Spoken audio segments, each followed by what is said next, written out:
अरे हाँ रोहित, इस बच्चे ने तो बिल्कुल सही बताया है, 2160 रुपए ही हुए हैं। अरे यार, तुम कहाँ इस बच्चे की बातों में आ रही हो? मैं मोबाइल से कैलकुलेट नहीं कर पा रहा हूँ तो ये इतनी जल्दी मुंह से कैसे बता देगा? मुझे लगता है फिर इसने तुक्का मार दिया होगा। ये मामूली सा रिक्शा चलाने वाला है, ये कहाँ पढ़ा लिखा होगा? अरे हम इतने पढ़े लिखे हैं, जब हम ही कैलकुलेट नहीं कर पा रहे तो ये कहाँ से कर देगा? अनुष्का, ये ना गरीब लोग होते हैं और उनके पास इतने पैसे नहीं होते जो ये सही से पढ़ाई कर सकें, और ये हमारे सामने ना इसलिए ज्यादा बोल रहा है जिससे कि हम इसके ऊपर तरस खा जाए और उसको पैसे दे दें, इसीलिए ये सब कर रहा है ये। साहब मैंने तुक्का नहीं लगाया है, मैंने आपको ना जोड़कर बताया है। खैर छोड़ो रोहित, तुम मुझे कल का कैलकुलेट करके बताओ कि कल हमने कितना पैसा खर्च किया था। हाँ ठीक है, बताओ।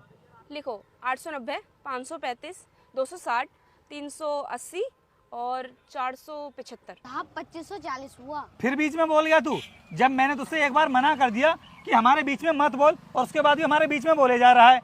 चुपचाप बैठा रहे यहीं पर। अनुष्का, 260 के बाद क्या बताया था तुमने? 380, 475।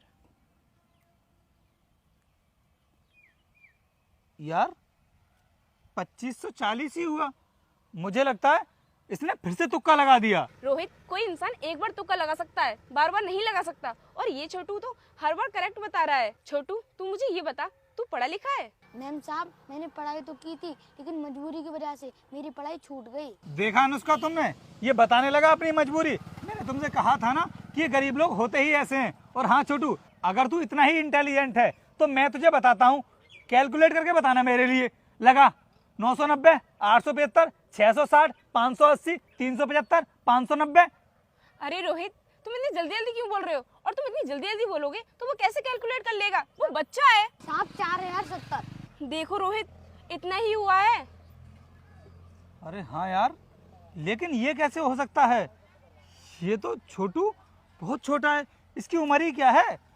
9-10 साल का होगा ये, और मामूली सा रिक्शा चलाने वाला इतनी जल्दी कैलकुलेट करके कैसे बता सकता है? छोटू, तू इतनी जल्दी कैलकुलेट कैसे कर लेता है? साहब आप लोग तो हमारे कपड़े और हमारा काम देखकर जज करते हो। साहब मैं भी पढ़ लिख कर कुछ बनना चाहता था, लेकिन घर की परेशानियों की वजह से मैं कुछ कर नहीं पाया। बस इसीलिए ये रिक्शा चलाकर मैं अपने घर का गुजारा करता हूँ। आई एम सो सॉरी छोटू, जो मैंने तुझे तेरे काम को देख करके जज किया।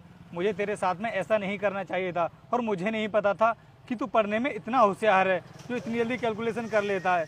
छोटू, हो सके तो मुझे माफ़ कर देना, मैंने तेरे साथ में कितना गलत व्यवहार किया, उसके लिए मैं माफ़ी चाहता हूँ। कोई बात नहीं साहब, ऐसा हो जाता है। छोटू, अब ना तू एक काम कर, हमारे लिए अपने रिक्शे से बसंत विहार छोड़ दे, और हम ना तुझको पूरे 500 रुपये देंगे, क्योंकि हम ना तुझसे बहुत इम्प्रेस हुए हैं। क्यों ना अनुष्का? चलो चलते हैं।